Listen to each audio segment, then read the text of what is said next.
Every single morning we all make a decision. What are we going to wear? It feels so simple, right?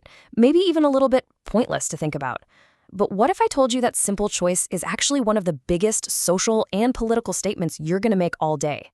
Let's get into it and decode the messages you might be sending without even knowing it. Seriously, just for a sec, think about what you've got on right now. Those jeans, that t-shirt, the suit, whatever it is. Were you just going for comfort? Trying to look professional? Or maybe you were trying to just blend in? Whatever the reason, every single choice sends a message, whether we mean for it to or not. And that's where this really powerful idea from author Mickey Alicia Gilbert comes in. The idea that our wardrobe is never just personal. It's basically a language. It's a code. And when we say political, look, we're not talking about parties or who you vote for. We're talking about power, how our clothes literally shape the way the world sees us, and just as important, how we see ourselves. Okay, first up, let's talk about decoding our identities. We're going to explore how our clothes act as a kind of secret code, like a handshake that tells the world which tribe we belong to. Just picture a college campus, right? It's like a perfect little lab for this stuff. You can instantly spot the different groups, can't you? You've got the goths over there in all black, the preps who look like they walked right out of a catalog, the business-minded students already dressed for success. Every single style is a uniform, a crystal clear signal that says, hey, I belong with these people. So you see, what we wear isn't just fabric, it's a whole system of codes. When you get dressed in the morning, you're not just covering your body, you're basically sending out a memo to every single person you meet, telling them who you are, who you hang with, and how they should probably treat you. Now, this is where it gets really fascinating. On one side, you have that campus diversity, where clothes let people express who they are in a million different ways. But on the other side, you have uniforms. In an army, a prison, or during China's Cultural Revolution. And you have to ask, why? Well, if you want to get rid of individuality, if you want to force everyone to think and act the same, the very first thing you do is make them all look the same. And that, right there, is political power in action, using clothing not to express identity, but to completely erase it. So we've got these codes of belonging, and they all build up to what is often the biggest and most policed rule of all, gender. For most of us, this is job number one for our clothes, to clearly signal male or female. Society doesn't just treat this as a suggestion. The source we're looking at calls it an imperative accomplishment, basically something you have to get right. If you don't send a clear signal, it can make other people confused, anxious, even hostile. It's this huge social pressure cooker we're all navigating every day. But here's the thing, right? These rules aren't set in stone.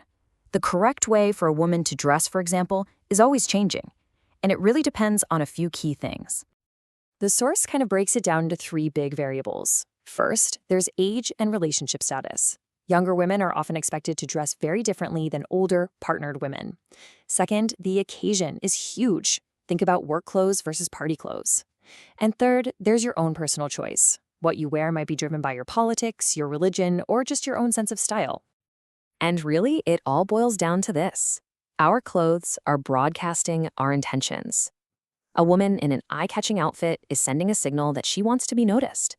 Another woman in a baggy sweatshirt and jeans might be sending the opposite signal, maybe trying to downplay gendered attention so she can focus on something else. We're constantly negotiating with the world about how we want to be seen. Okay, so if we want to see where all these unwritten rules and power dynamics get put under a giant magnifying glass, we got to talk about the world of formal events. Just picture the last wedding or fancy gala you went to. These are the moments when the curtain is really pulled back, and all those deep-seated political messages in our clothes are put on full, dramatic display. And right here, this slide just lays out the fundamental difference perfectly. At a formal event, her role is so often to be exposed, to be vulnerable, to be on display. And his role? To be covered, guarded, and to be the one doing the displaying. It's a power dynamic literally woven into the fabric. Let's really break down what her clothes are signaling. According to the source, pretty much every element sends a message of vulnerability. There's a lot of exposed skin. The shoes often make it impossible to run or even move quickly. Even the design of the dress itself. It all adds up to create this fragile appearance that practically screams, I need protection. And his clothing is the perfect mirror image. The tuxedo is a uniform of power. It covers him completely, signaling that he's guarded, invulnerable, in control. He's not the one on display, he's the one presenting the display. In this sort of social theater, the source argues he is the guardian and she is presented almost as his beautiful, vulnerable prize. Now that is social politics written in fabric. So, wow. After seeing how we're all kind of following these powerful social scripts, the big question becomes, how do we find our own voice in all of this? The author of our source material actually shares a personal journey that really sheds some light on that. So, the author starts their story by diving headfirst into the most extreme, most recognizable signals of femininity. They were performing the role using the exact codes we've just been talking about to loudly proclaim an identity. But then, as their own political awareness started to grow, something shifted. They started to move away from just performing that role and began to explore what it meant to simply be. The clothes became less about shouting an identity and more about an authentic, everyday kind of expression. And through that change in style, a much more profound identity started to emerge. It wasn't about putting on a costume anymore. It was about finding a real, genuine womanness, an internal feeling of self that was reflected by the clothes, not created by them.